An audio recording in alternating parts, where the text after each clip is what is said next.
Assalamualaikum warahmatullahi wabarakatuh. Nama saya Reni Purnamasari.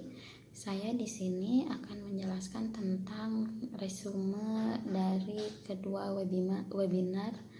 Yang pertama tentang sistem transportasi cerdas di ibu kota negara, pembangunan dan kebutuhan penerapannya. Yang kedua, pengembangan infrastruktur transportasi dan problematikanya di Indonesia. Untuk webinar yang pertama yaitu sistem transportasi cerdas di ibu kota negara, pembangunan dan kebutuhan penerapannya. Ini ada 6 pembicara. Yang pertama, Dr. Insinyur Haji Isron Nur MSI, Gubernur Provinsi Kalimantan Timur. Beliau menjelaskan tentang kesiapan Provinsi Kalimantan Timur sebagai ibu kota negara.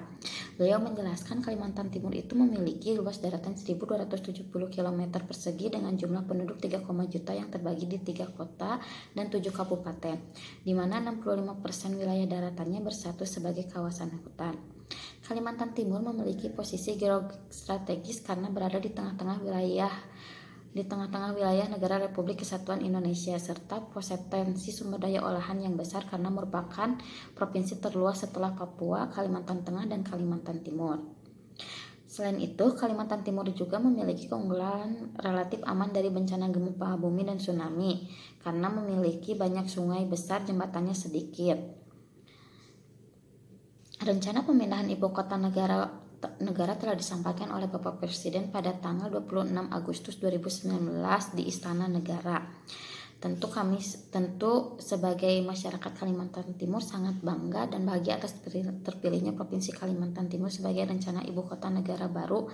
Sebelumnya pemindahan ibu kota negara yang melaksanakan pada tanggal 21 Agustus 2019 dicanangkan di Balikpapan. Kemudian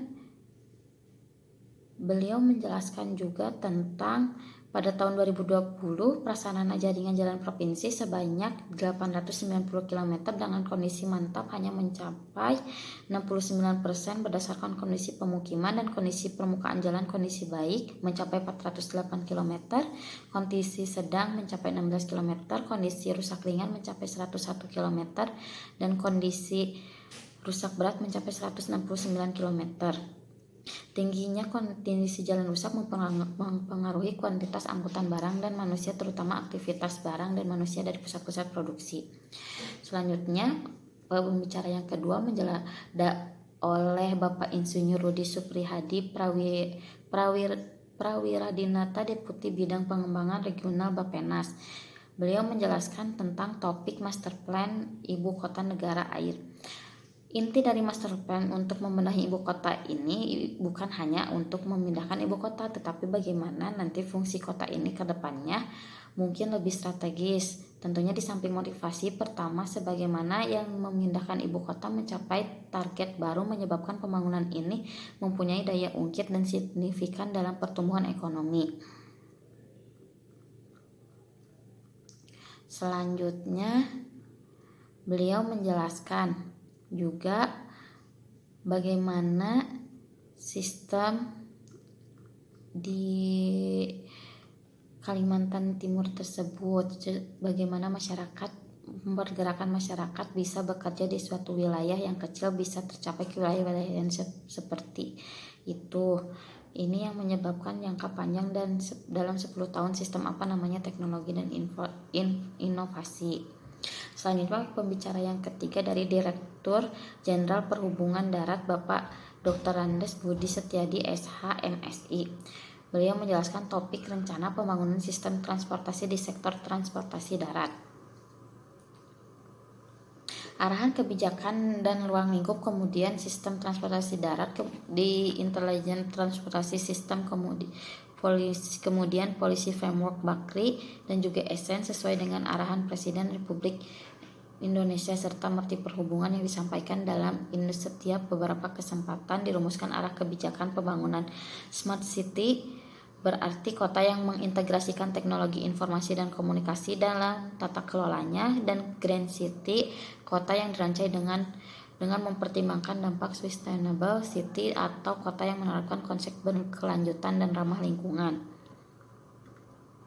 Kemudian keduanya yang pertama itu smart Smart City diterjemahkan menjadi Smart Mobility, di mana setiap mobilitas terkoneksi dengan sistem teknologi, informasi, dan komunikasi. Kemudian yang kedua menyangkut masalah green dan Green City Subskin, yaitu konsep Green City dan Sustainable City merupakan fokus pengembangan pada kota yang ramah lingkungan dan berikutnya dan menyangkut masalah connected sebagai mata dijabarkan pada sistem transportasi dalam BKN pembangunan.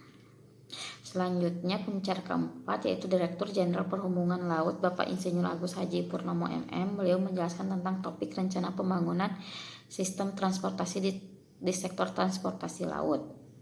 Menurut beliau, rencana pembangunan sistem transportasi Direktorat Perhubungan Laut jadi ini adalah isu-isu strategis Pak untuk tahun 2020 sampai 2024, mulai dari penyediaan sarana prasarana, kemudian kinerja pelayanan transportasi laut, kemudian nampak mulus tertularnya multisektoralnya, diantaranya adalah logistik, daya saing, industri pelayaran, kemudian dukungan untuk kawasan prioritas sini baik, kemudian kawasan di ini inputnya menjadi sumber daya pendanaan kelembagaan regulasinya.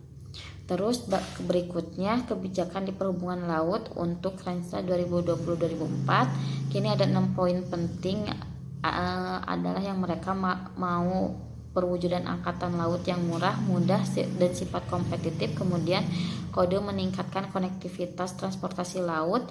Jadi sangat penting supaya angkutan laut bisa menyambung seluruh NKRI dengan konektiviti laut. Selanjutnya yang kelima yaitu pembicara yang kelima yaitu Direktur Jenderal Perhubungan Udara Bapak Insinyur Novirianto Raharjo MSI. Beliau menjelaskan tentang sistem transportasi udara untuk mendukung ibu kota negara baru dan pelayanan navigasi. Selanjutnya yang keenam, Direktur Jenderal Perkereta-apian Insinyur Julfikri MSI. Beliau menjelaskan bagaimana kereta api sebagai salah satu moda transportasi dapat mendukung visi ibu kota cerdas.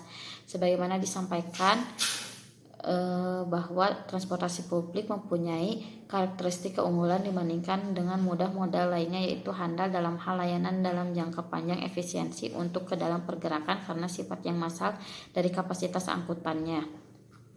Selanjutnya webinar yang kedua yaitu yang menjelaskan tentang pengembangan infrastruktur transportasi dan problematikanya di Indonesia. Yang pertama dijelaskan oleh Profesor Dr. Insinyur Tubagos Ahmad Darojat. Beliau menjelaskan mengenai sistem transportasi yang ada di kota Bangkok sebagai ibu kota negara Thailand yang mempunyai permasalahan hampir sama dengan kota Jakarta, yaitu kemacetan lalu lintas.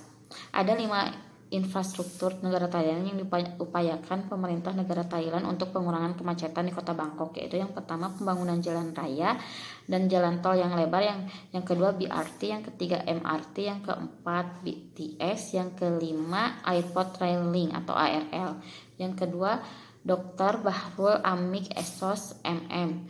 Beliau menjelaskan tentang peranan pemerintah. Urbanisasi menjadi salah satu pemacu suatu perkembangan kota di wilayah dunia, khususnya beberapa kota besar di negara berkembang seperti Indonesia.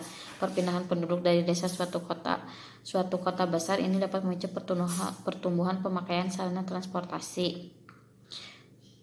Selanjutnya Febri Panduwijaya menjelaskan tentang mengenai profil PT Inka beserta visi misinya dan tantangan industri perkereta-apian di negara Indonesia, diantaranya ketidakpastian order dari kurangnya anggaran pemerintah, produk yang custom, kurang menariknya bagi vendor-vendor.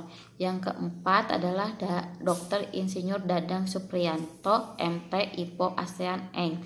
Beliau menjelaskan tentang moda transportasi berbasis rel merupakan transportasi yang memiliki keunggulan dibanding transportasi jalan yang lain, yaitu kapasitas jalan angkut besar, cepat, aman, hemat energi, ramah lingkungan, serta membutuhkan lahan yang relatif sedikit.